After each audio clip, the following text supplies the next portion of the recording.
if you drive, it might take you how long? An hour and a half?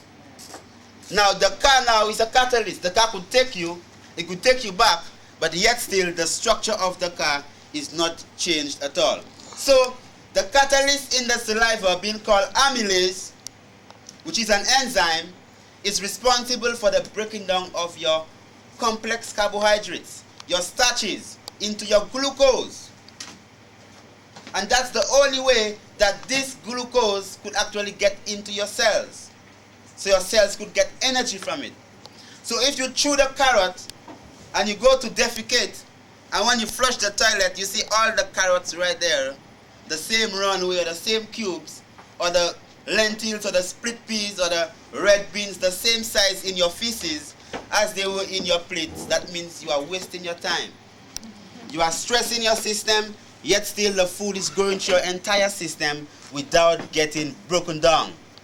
Thus, you are getting no energy from the food. And just to break down the food, it takes lots of energy from your system. You would run the London Marathon, and afterwards you wouldn't feel tired. But if you eat a plate of rare steak, you just fall asleep right afterwards. Why? Because it takes a great deal of energy to actually digest your food. Whenever you're done feasting on the food, what naturally happens is that all the blood supply, the majority of the blood within your system is focused right here within the digestive system to the stomach to make sure that the food is digested properly. That's why most times after you eat or you feast, you feel resty, because you have less blood actually going into your brain and more going into your stomach. Important. So if you are stressed out, that means sufficient blood would not be able to get into your stomach to digest your food properly, because you are eating your food, yet still you are thinking about your problems. So you develop what you call indigestion. Why? Because there is not sufficient energy to actually enhance or continue the whole process of digestion. Now from the mouth, the food goes into what you call your stomach. The stomach is very acidic, has a pH of maybe 2:1, stronger than the acid in your car. We always say that. So if you hear it already, you hear it again. The more you hear, the more you will remember. And remembering means that you are making it part of you. Remember again, make it part of you.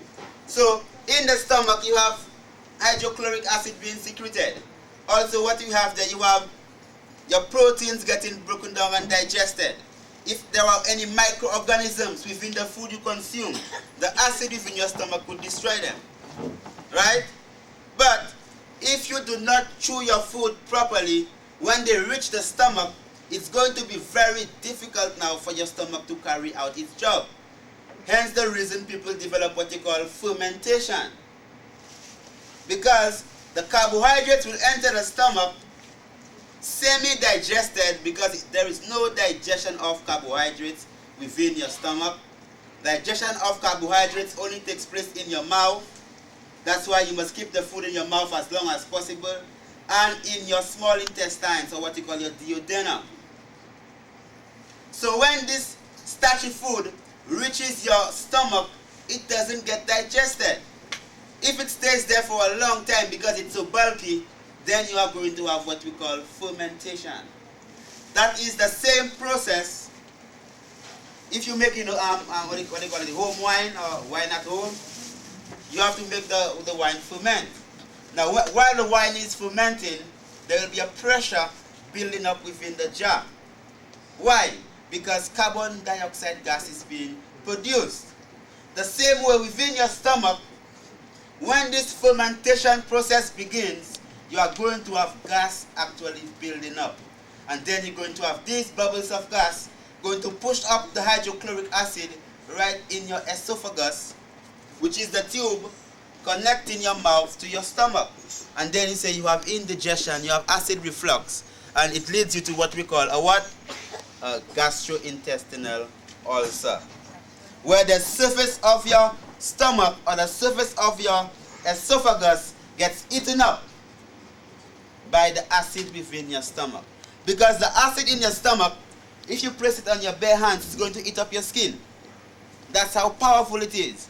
The only reason it doesn't eat up the lining of your stomach is because your stomach is covered with, I mean, there are people who have heard our lectures before, mucus.